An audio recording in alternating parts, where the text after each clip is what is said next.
Mhm.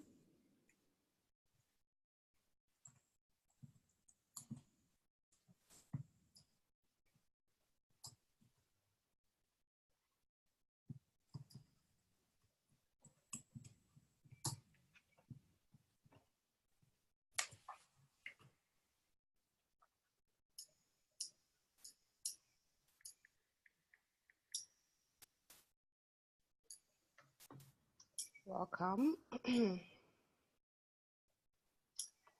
Hello, welcome to the welcome to our the EPR Women's Network webinar for the month of May. We are just about to start in another minute. So as you as you join us, if you can just type in the chat box and just let us know your name and where you're calling in from, that would be great. That will give me just a confirmation that you can hear me. Thank you. Again, in the chat box, just type in your name and where you're calling in from. Hi, Sade from Maryland. Thank you for joining us today. Good to see you. So you can hear me. Anybody else? Shadi. I saw that too. So I can see the comments. Yes, yes, you can. Awesome. We're gonna wait one more minute. I know we have a couple other people on too. So we'll be starting. All right. All right. Okay. For us to go, I know we have a lot to cover today, and we definitely want to start on time so we can maximize our time together. So I'm going to go ahead and start again. As you join us, feel free to just type your name and where you're dialing in, where you're calling in from in the chat box, so we know who is on, and we also have confirmation that you can hear us. All right. So welcome everyone again to the EPR Women's Network monthly webinar for the month of May. Well, I can't believe it's the month of May. This is our 5th webinar this year, and I get amazed and excited each time we have each session because it keeps getting better and better. Just for those of you who are joining us for the very first time, EPR Women's Network is a platform that we have been using to really empower women with tools, resources, and information to really equip us to be the best at whatever we're doing, and most importantly, to equip us to fulfill our assignments, to fulfill our purpose as women here on earth. And so today we have a very interesting spin on our topics. Today we're going to be hearing from an amazing speaker. I'm not gonna spoil the details by giving you a bio, but the topic is how to impact your world, turning pain into possibilities. There is, I'm sure we are all coming from different perspectives, and I'm sure there is one, you're joining because this kind of caught your attention for one reason or the other, and I can guarantee that you're going to hear something that's going to shift your thinking today. And my prayer, and the prayer on behalf of everyone in the EPR Women's Network, is that you really truly get restless, you get uncomfortable with your current state, and take whatever life has given you and turn it into something that will really impact the world around you. Before I hand over to our speaker today, by the way, my name is Kemi Akindutere. I am one of the leaders in the EPR, within the EPR Women's Network. I work with an amazing group of ladies who help put this together every month. As we go through the session today, there are a couple of things that I would just like you to keep in mind. We will be taking questions at some point during the session, so feel free to type in your questions in the chat box as you think about them, and we'll capture them so that by the time we get to that point, we'll have an opportunity to answer your questions. But again, at this point, just sit back, make sure that you're in a quiet place, have your pen and paper or tablet, phone, whatever it is to write notes, and get ready to be empowered. So without further ado, I just want to welcome Omotola Thomas, who will be taking us through this amazing session today. Omotola, over to you. I'm trying to buy myself some more time. Chi made a comment and said, can we welcome newcomers? Oh. Oh, back to you.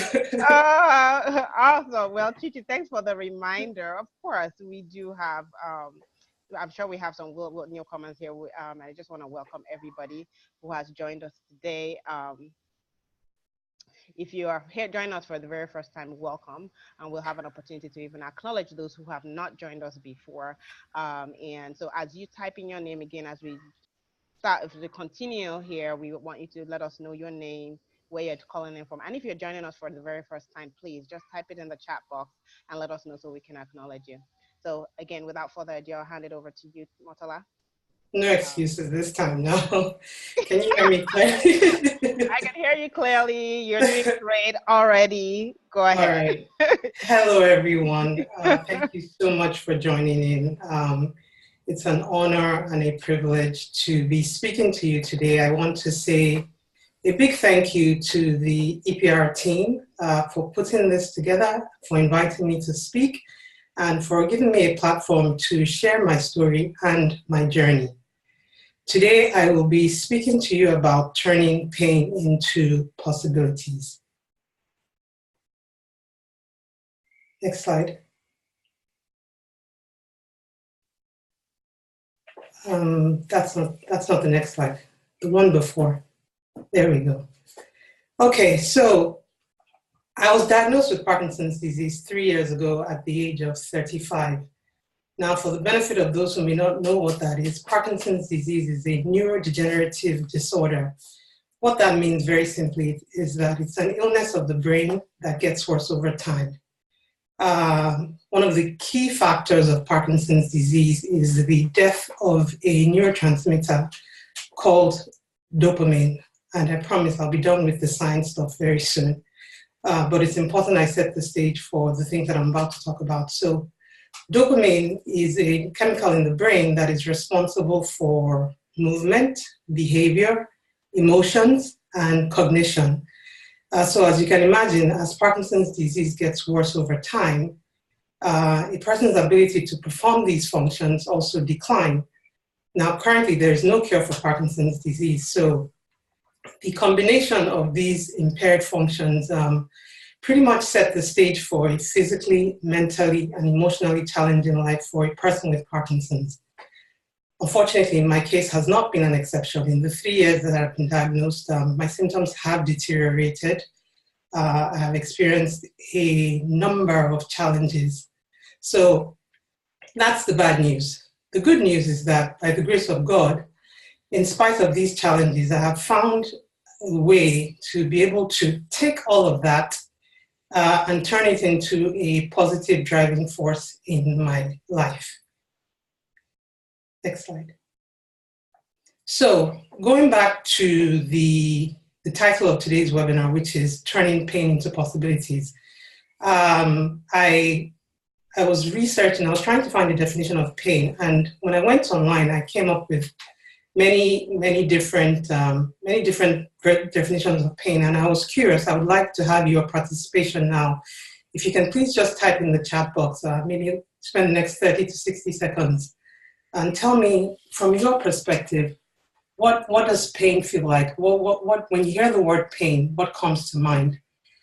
Because I'm realizing that pain is a relative and a subjective term, and generally means the same thing to everybody, but we all view and perceive it in different ways. Okay, I see some responses coming through. I'm going to give you guys another 30 seconds. Okay. Shade says it's discomfort, unease. Chichi says severe discomfort.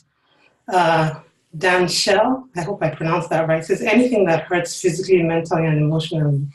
EPR Women says unbearable feeling, frustrating. These are all perfectly, that's Kemi, okay. These are all perfectly correct answers.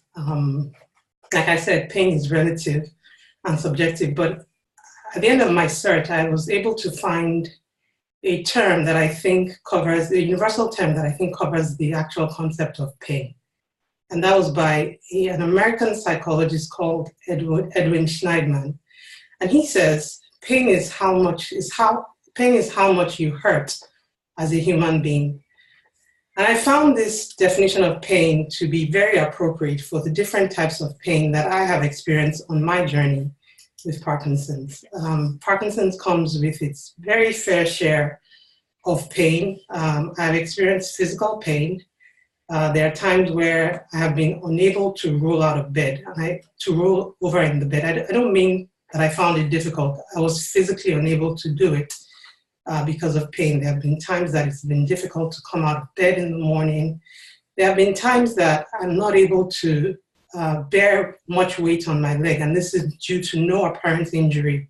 And there have been times that I found it very difficult to go down the stairs. So physical pain is very much a part of Parkinson's, as are emotional and mental pain. And by that, I mean anxiety, depression, shame, fear, guilt. These are very, very, very real parts of Parkinson's disease. And some of it is difficult to talk about, but I think should be spoken about, especially coming from, I guess the majority of people here might be Nigerian, our culture, where we don't talk about mental health illness, we don't talk about anxiety and depression. But these are very real things that I experienced. And for a long time, it was very, very difficult for me to figure out a way to navigate myself out of mental and emotional pain that I was experiencing. But going back to today's topic in terms of turning your pain into possibilities, the pain that I'm referring to when I talk about pain is really the collective struggle that arises from all these three pains that I've just mentioned, and the fear of the future in terms of the fear of the unknown, and actually maybe even the fear of the known, because I know what the natural progression of Parkinson's disease looks like. It's not fun, it's not pleasant. So the pain I'm referring to is a combination of all those different types of pain. So we're done with the technical stuff. I guess I'll come to the story, the actual story behind my pain, how I got into the position how I got into where I am right now. So my journey with Parkinson's disease started probably long before 2010 that you see there on the top left corner. But the first time it made itself known by way of an actual physical symptom was in 2010. And it started with a slight twitch in the forefinger on my right hand. As you can see from this very colorful diagram, over the next 5 to 6 years, I would experience a multitude of symptoms. I experienced hand tremors, muscle weakness, buzzing sensation in my thighs, very, very, very weird, inexplicable symptoms.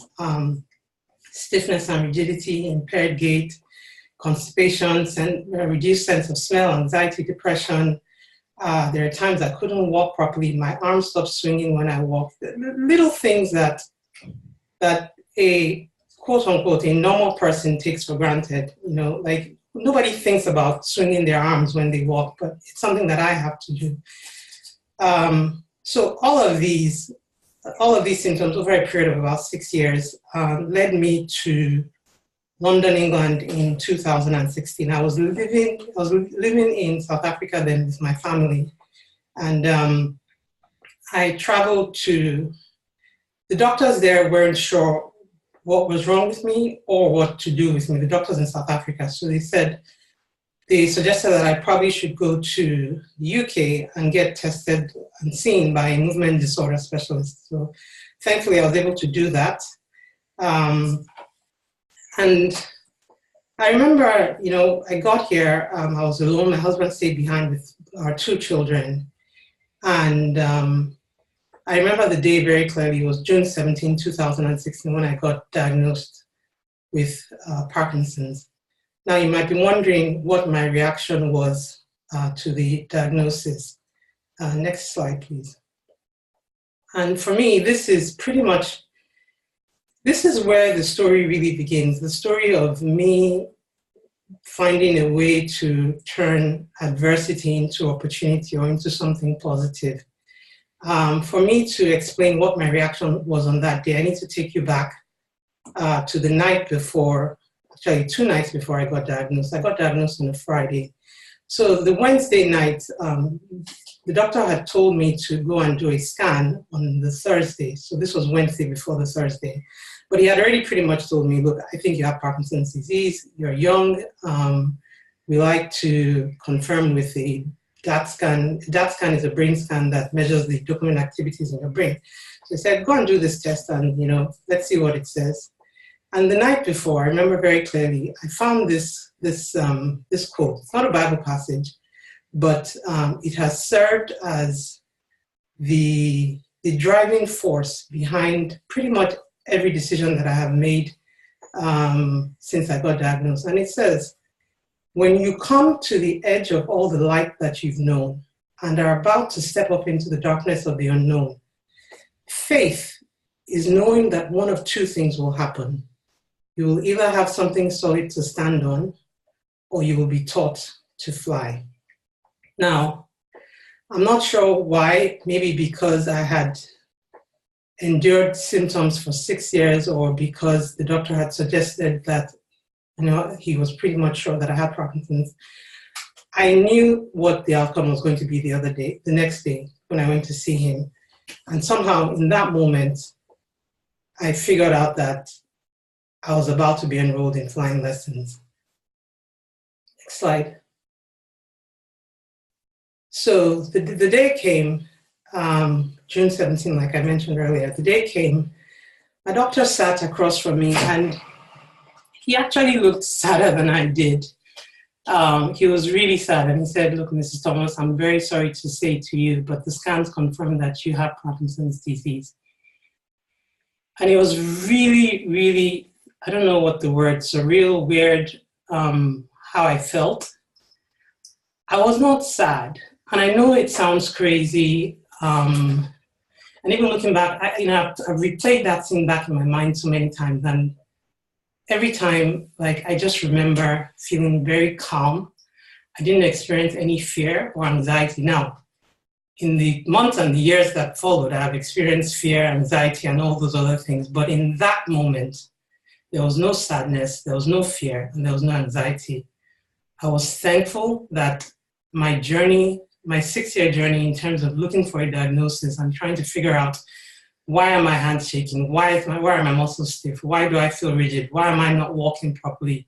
Why is this happening? It was in multiple symptoms attacking my body at the same time. I was very thankful to be able to have an umbrella term to define what was going on with my body.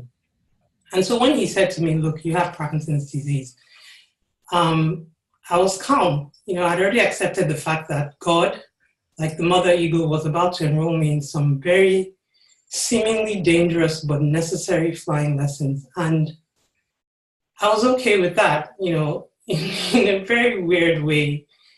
I was almost excited about the possibility and the prospects of what I knew that he could do with and through this illness. And I was okay with that. Next slide.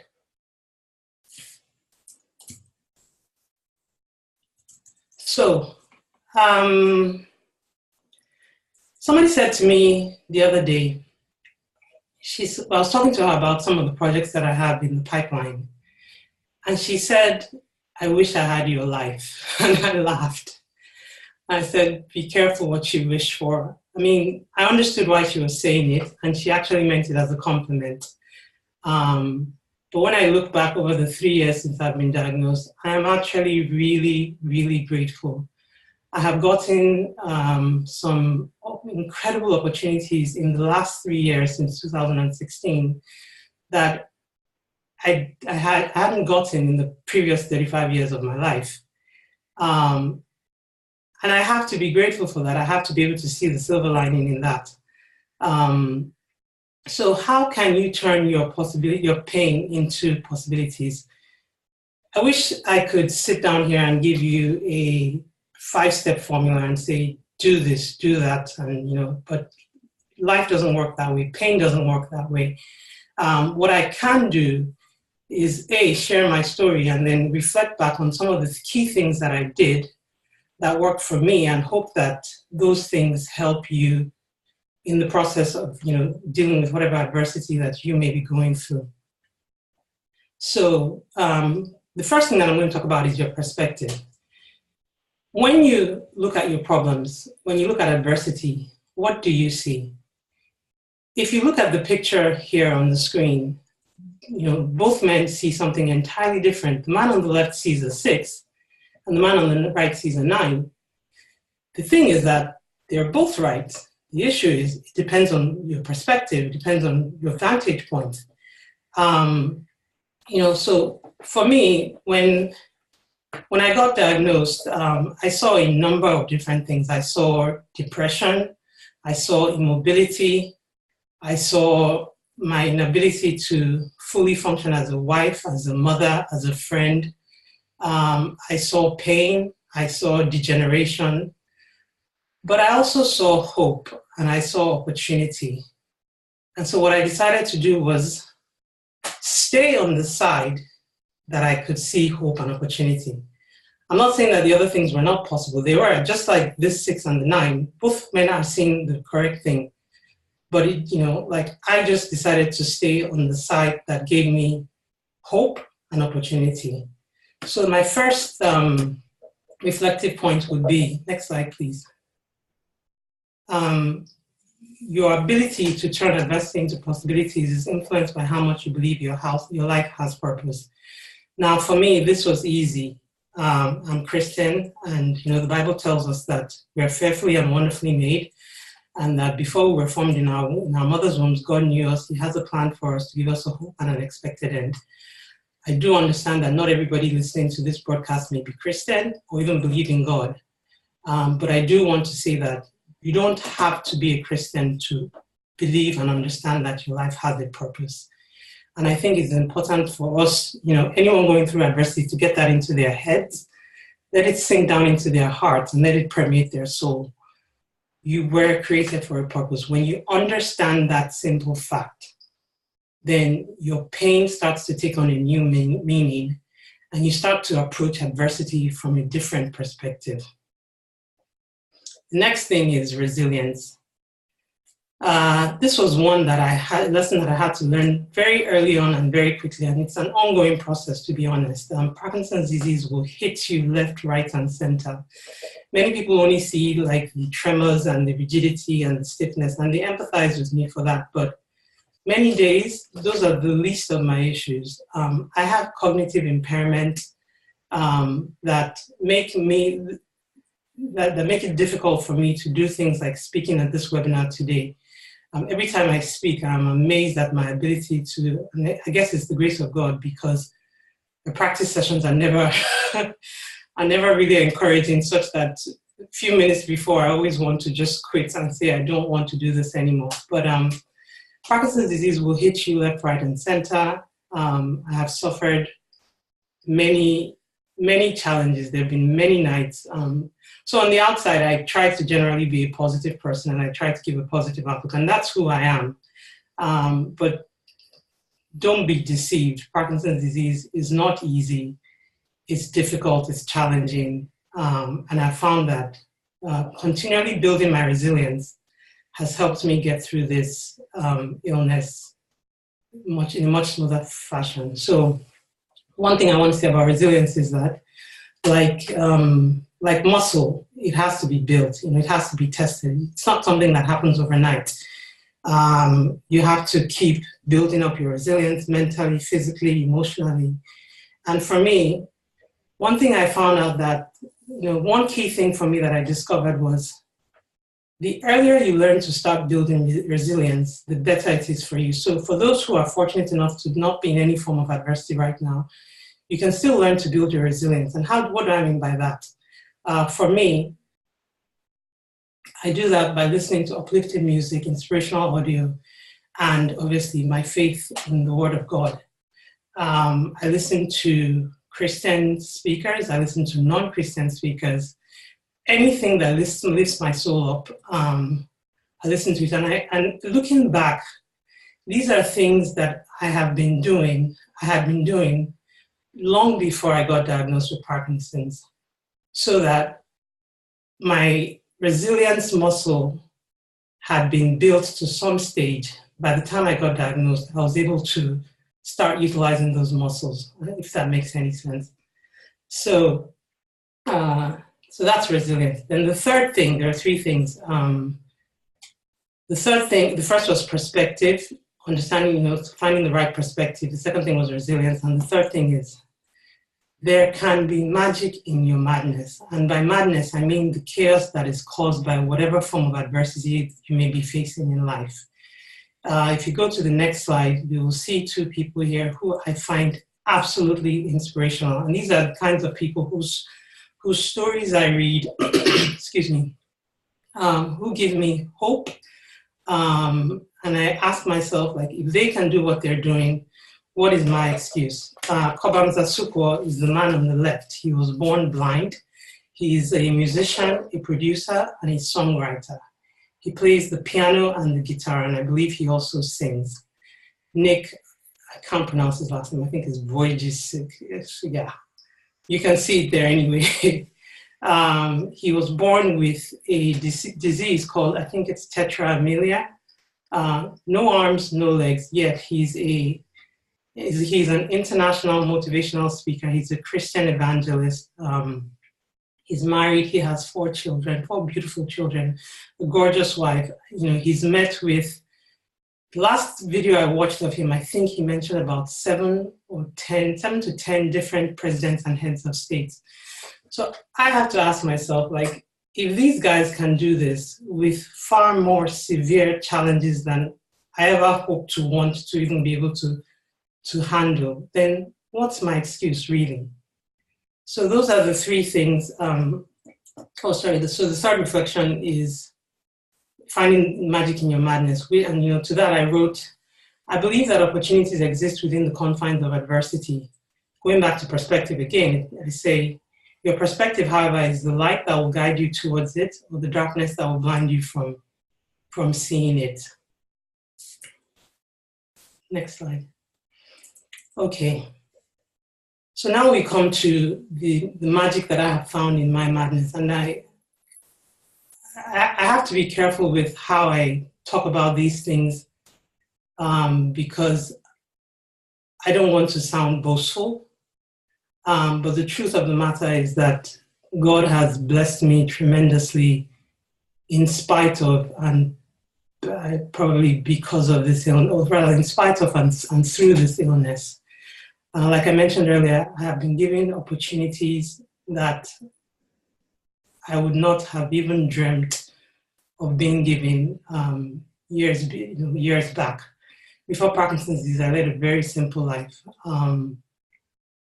But today I can proudly say that I'm a speaker, I'm a writer. I founded a blog and a movement called Parkinstan, where I try to encourage people to engage in empowering mental and physical activities. I'll be speaking at the World Parkinson's Congress in Kyoto. I am participating in a 180-kilometer trek from north to south Italy later on.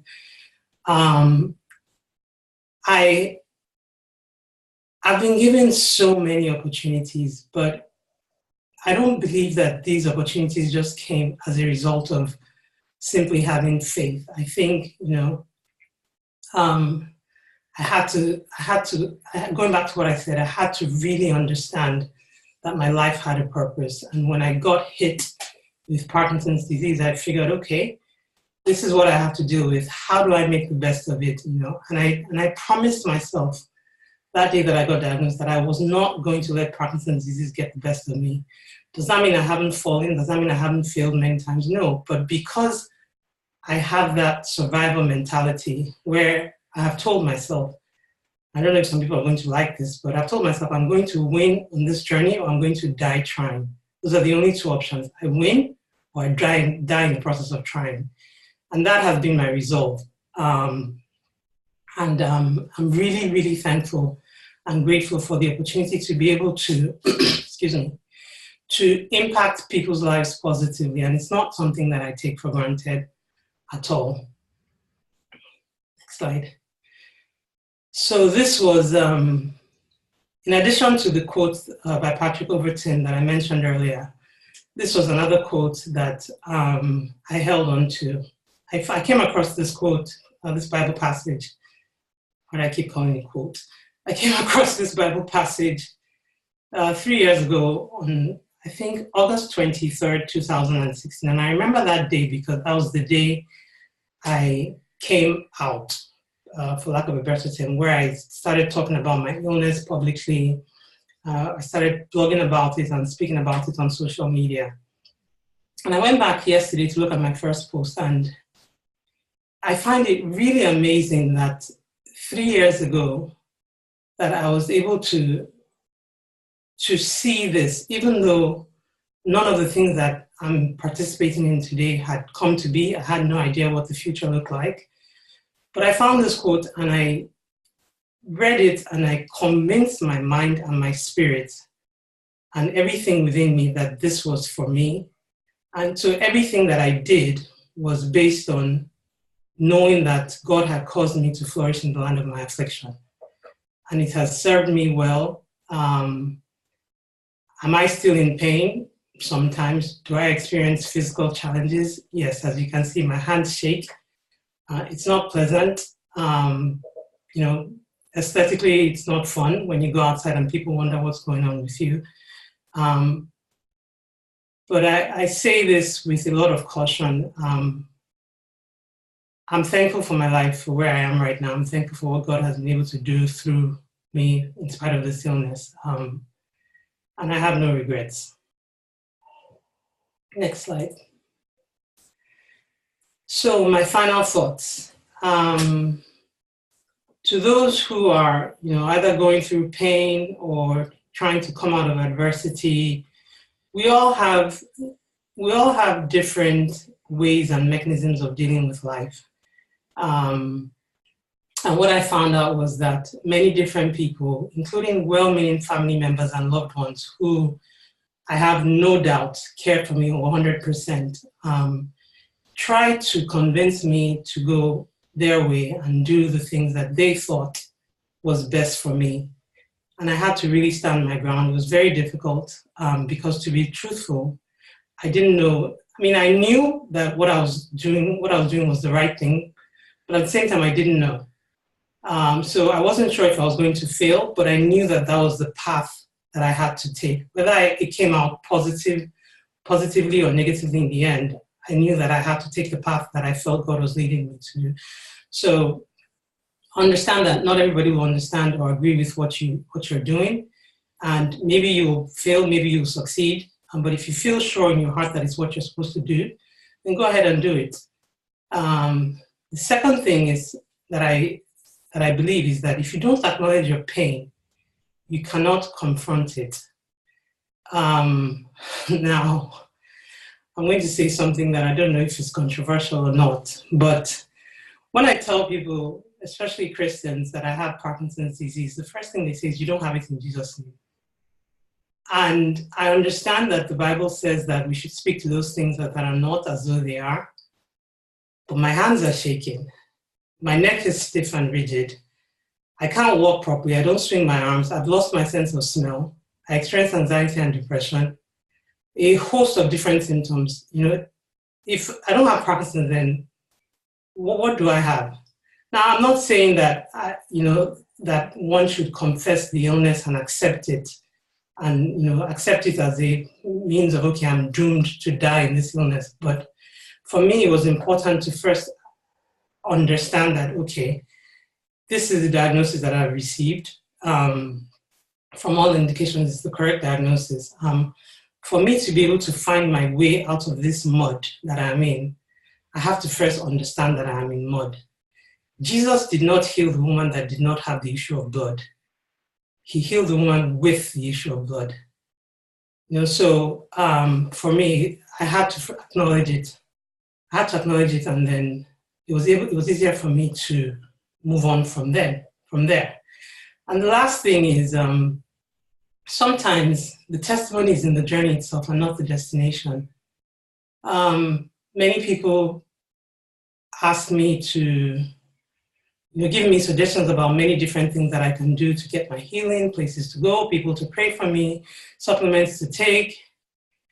And it's not that I'm not interested in that. Obviously, I am. My family suffers because I have this illness. My husband has to do far and above his share of work, financially, emotionally, physically, because I have this illness. My mom has to travel down here to the UK a few times a year to help me out with the children. So I'm not by any means saying that I'm enjoying my time in this illness, but I feel like sometimes we lose sight of the fact that our greatest stories are told in the process of the journey and not the destination. When I wanted to go on Facebook, somebody said to me, why don't you just wait until God heals you and, before you start talking about this, And I said to them, let's assume that that's going to happen. Which is more beneficial for you to see somebody who you never knew had any struggle come out and say, oh, I had this struggle for 5 years, but God has healed me. And now I'm fine, thank God, praise the Lord. Let's give our testimony a clap of hands.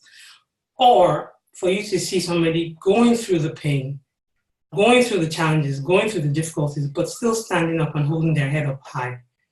I think the latter is one that has more of an impact on people's lives. So again, the testimony sometimes is in the journey and not the destination.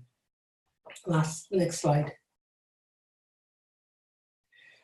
I will leave you with this final thought. All of these quotes that I put up here have come from a place of darkness in my life. I don't just wake up and then just write. I have to go through, sometimes when I go through very difficult things, some things that I'm not even able to share publicly, is when I'm able to find the inspiration to write these things. So last thing I'll say is don't waste the discomfort from your pain. Allow it to do to you what extreme heat does to gold. Let your soul emerge from the fire refined, not burned to ash. Thank you very much. Wow. Wow. Thank you so much. Oh, wow. That was wowed. All right. Questions. Does anybody have any questions? I'm sure there are some things going through your mind at this point. Amantala has been gracious enough to leave us some time to take any questions. If you would like to, please feel free to type the question in the chat box, or just raise your hand, and I believe I should be able to unmute you. Hi, Mom. I just see my mom is here. Any question? So I can go ahead and start, Mamotala. So, even from when we were doing the little dry run this morning, the question that I had in my mind, and I think you touched a little bit more on it, but I'd like you to expand on the fact that, I'm sure there was something unique about it. There's some things in even prior to you being diagnosed, right? There's some character traits, something in your background, the first 35 years of your life that had prepared you for this. So can you just expand more about that? You talked about your faith and some of the things that you used to do, but give us a little bit more about your background and what some of the things that you think prepared you for where you are today. I think for me, the biggest thing was what I mentioned in terms of feeding your soul over time, continuously, without, when there's, during peace times, for lack of a better term, just nourishing yourself, reading inspirational, motivational books, and for those who are Christian, obviously reading the Bible and understanding what the Word of God says for you. And not only that, for me, I call myself a reckless optimist. I err on the side of positivity. Sometimes many times, my mother will attest to this, many times it gets me into trouble. but I always bet on the positive outcome for my life. And I just think, I, I also think that I'm not afraid to fail.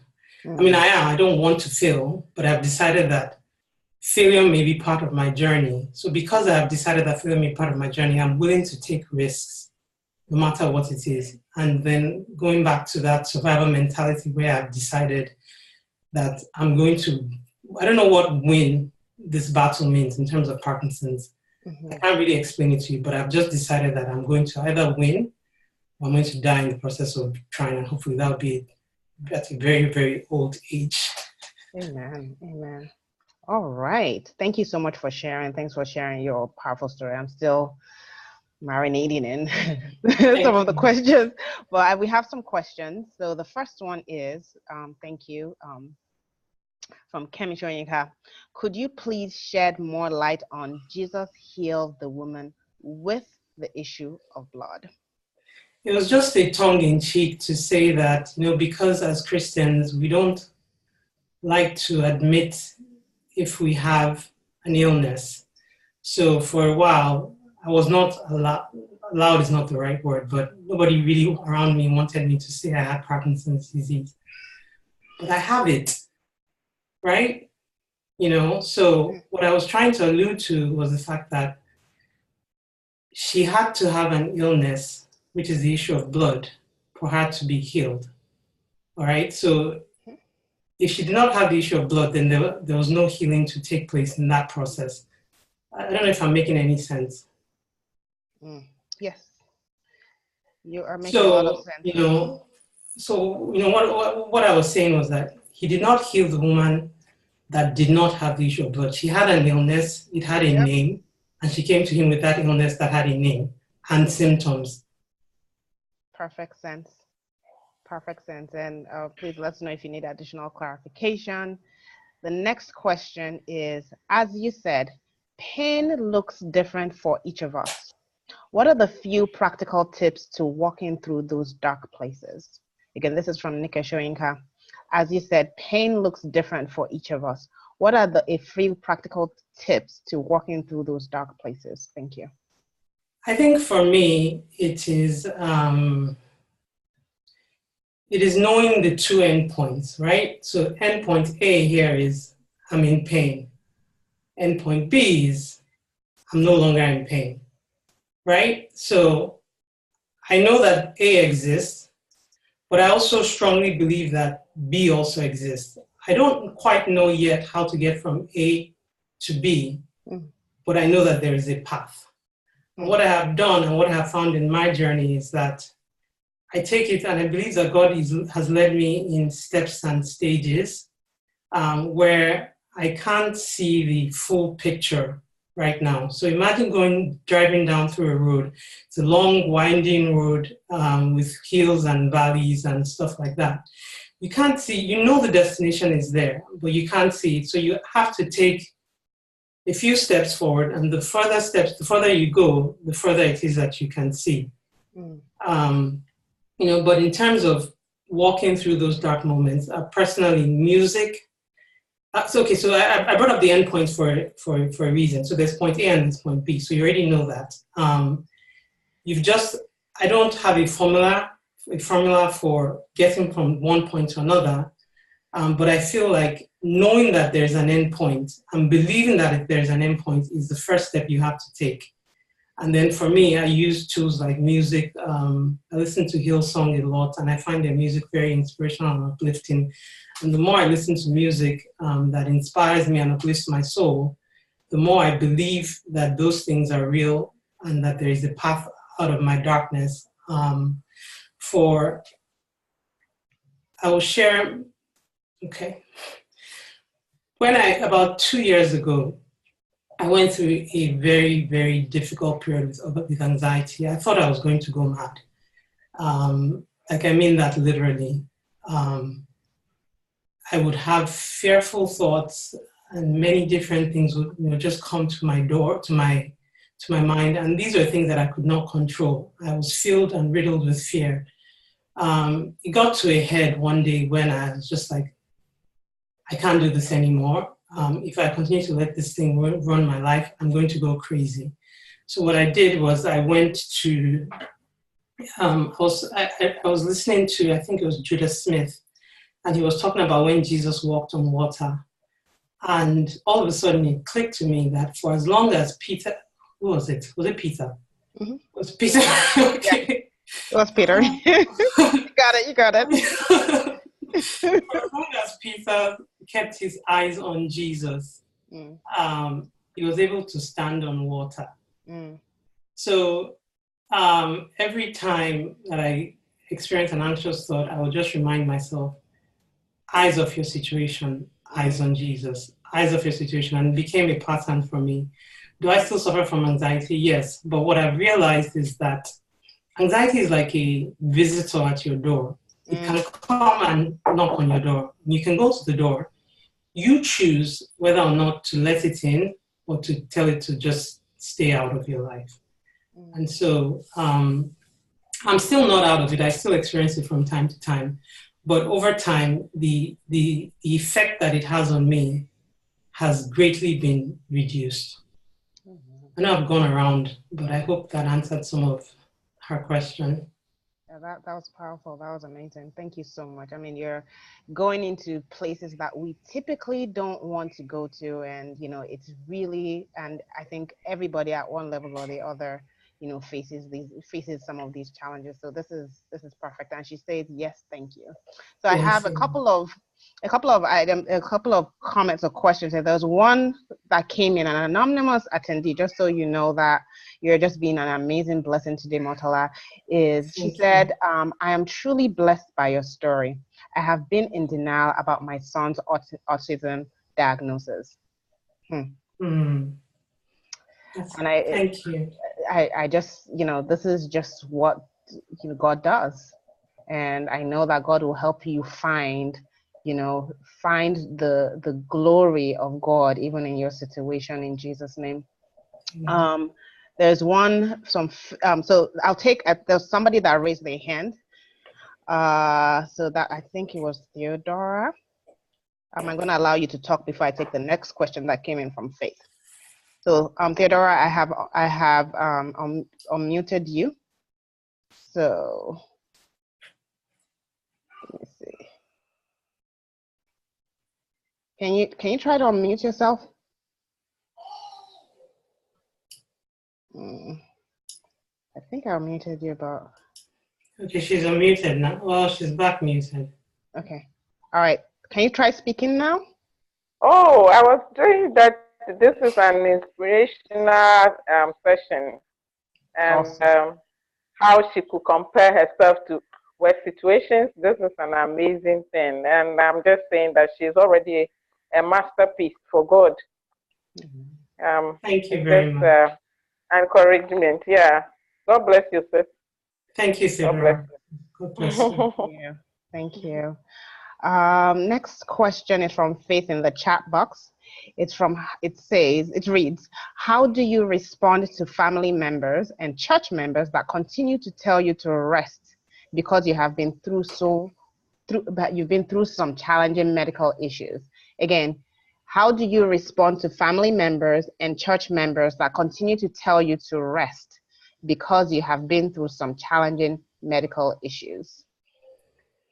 I don't know what issues Faith is talking about, but I think if you are going through some challenging issues, maybe you should rest. I don't want to join the church members and the family members. I think you know your body, right? And so I knew my body, I knew my limits, and I sometimes.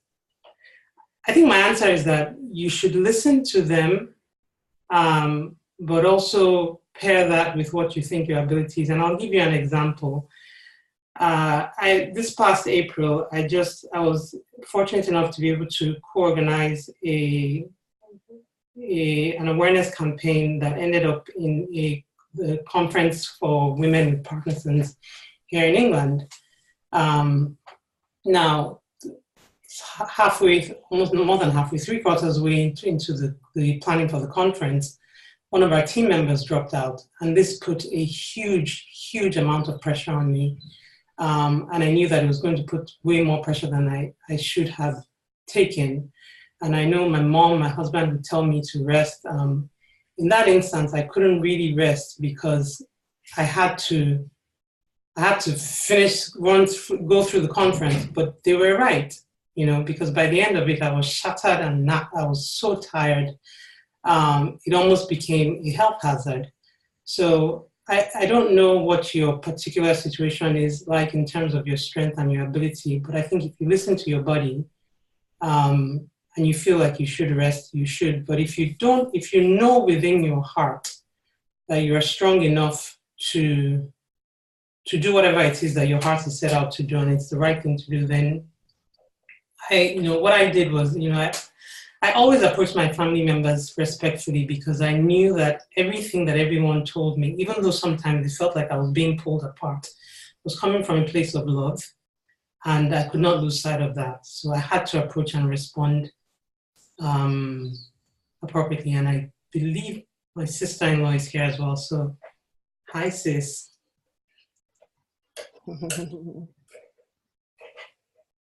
All right. You good? Yes. We go move to the next question. Thank you so much, and thank you, Faith. I hope that helped. She said she went through breast cancer from 2017 to 2018. That's what Faith said. So that was the challenge she was referring to. I will get her details from you, and we can chat on offline. Maybe you can give her my email address, and then we can chat. Absolutely. Properly. We can do that. Thank you for sharing, Faith. Thank you. All right. I think we have another hand raised from Kaye. I hope I pronounced your name right. So I'm gonna unmute you.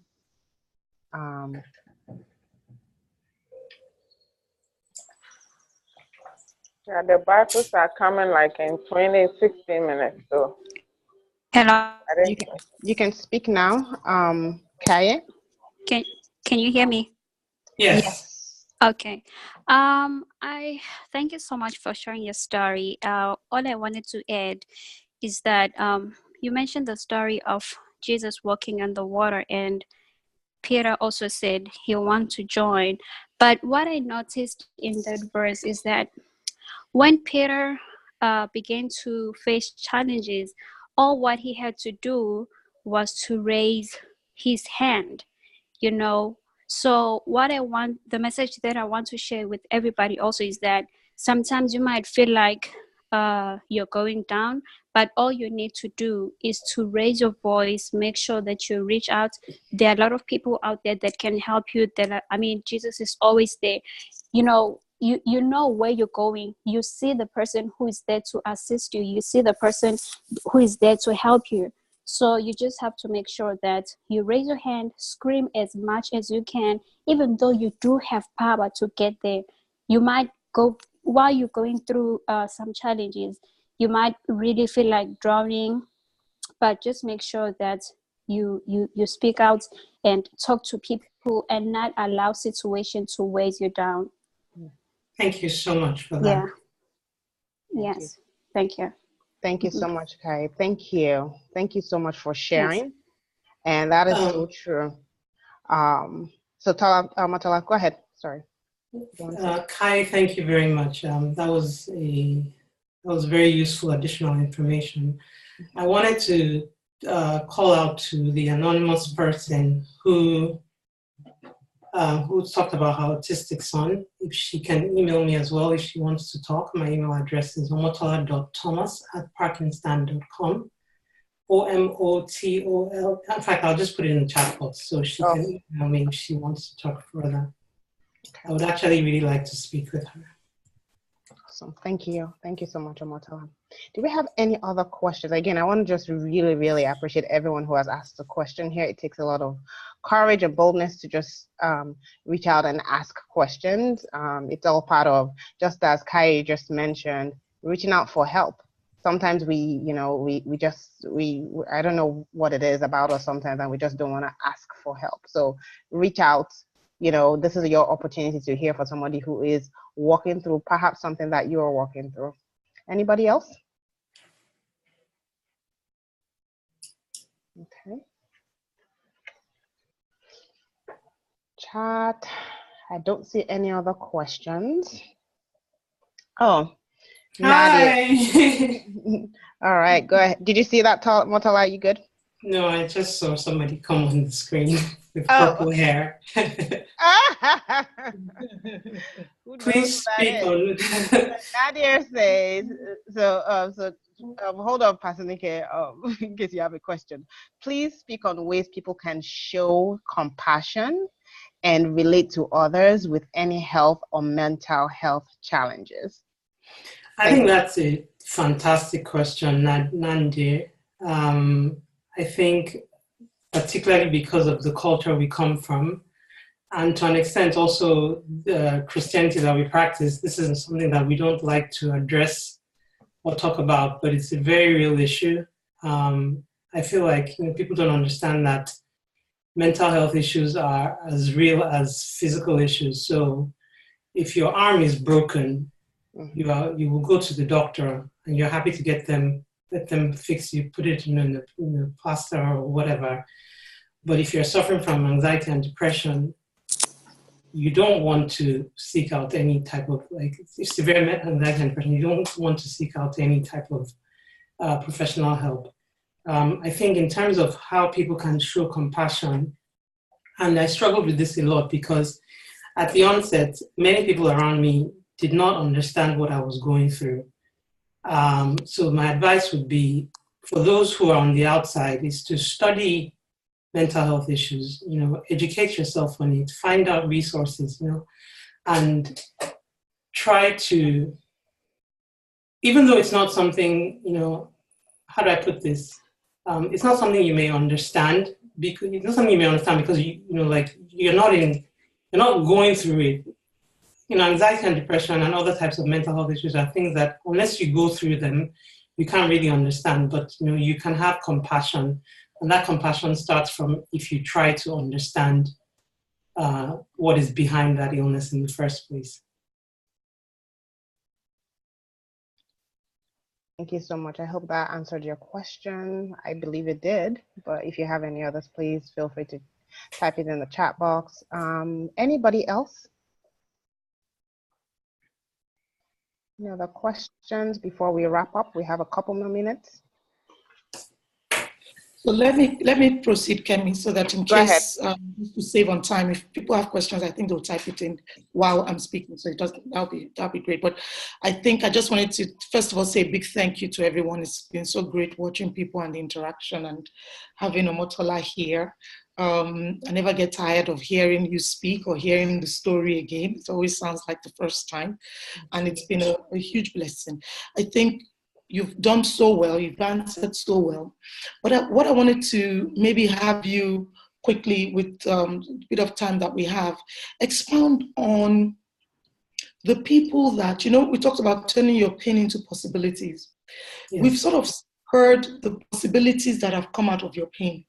But when that day that you came out, I like that you said it, now, what about the people that now see possibilities in their own Parkinson's story, so to speak? It's almost like, I know one of the things that, I know you've not been able to touch on it for too much, but one very important thing that you talked about was going to a culture, a tradition that, like Nigeria, where this is a taboo topic. And actually going from just your pain to possibilities to now opening what is almost like a Pandora box, but then having how has it been? I just want to encourage people that when you start to deal with your own pain, there are other people almost waiting for somebody to rise up and give them light or to shine. Mm-hmm. So very briefly, maybe just to hand over to Kem, that was my question out there. I'm really glad you brought that point up, because everybody in the Parkinson's community knows where my passion lies, which is bringing awareness of this illness to countries like Nigeria, where I'm from, and other parts of Africa. I say this with all humility, but people tell me, oh, you're doing so well in spite of your illness, you're living well, you're doing this, that, all that good stuff. And that's all well and good. However, I have to be honest with myself, and I have to ask myself, if I had this illness, I live in the UK, I have access to Parkinson's nurses, neurologists, movement disorder specialists, exercise programs, diet, nutrition, support group, everything I need to live the best life that I can are at my fingertips.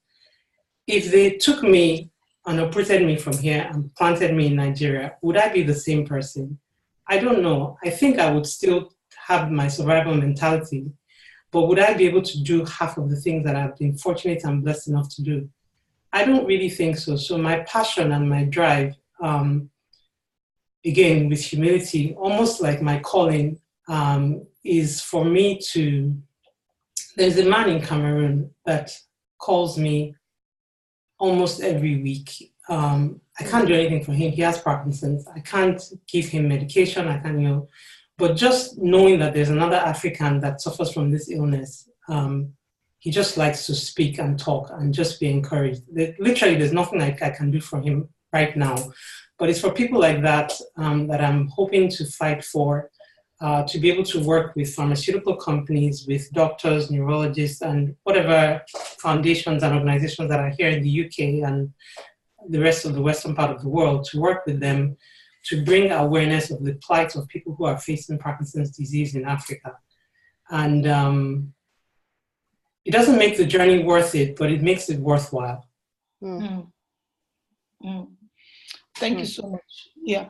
And I'll hand over to Kemi, but I think it just reminded me of one of the scriptures that has always encouraged me. It's in Ezekiel, where the Bible says, Ezekiel sat by the rivers and he sat where the people were. He sat with the captives. Sometimes, we've heard it, and that's why I said that you have to have a test to have a testimony. You need to have been through a mess to have a message. Sometimes they are like cliches, but I just wanted to encourage every single person on the call, because of the nature of the questions. There were people on the call today who were very vulnerable, and I think to share their own challenges. And I think that was, I like that part, to just tie in the fact that as you go through your challenges, you are in the future, you are a hope. Exactly. Difficult for you today, but you're actually somebody else's hope in the future. I just want to say something. A very good friend of mine went through something terribly difficult a few months ago. And I called her and I said, what you've just gone through, I cannot pray to even go through it. And I know you can't see it now, but I want you to know and understand that in your pain right now, you are standing in fire and you're not being burnt. And that refining process is going to help you to lead other people that will go through something similar in the future.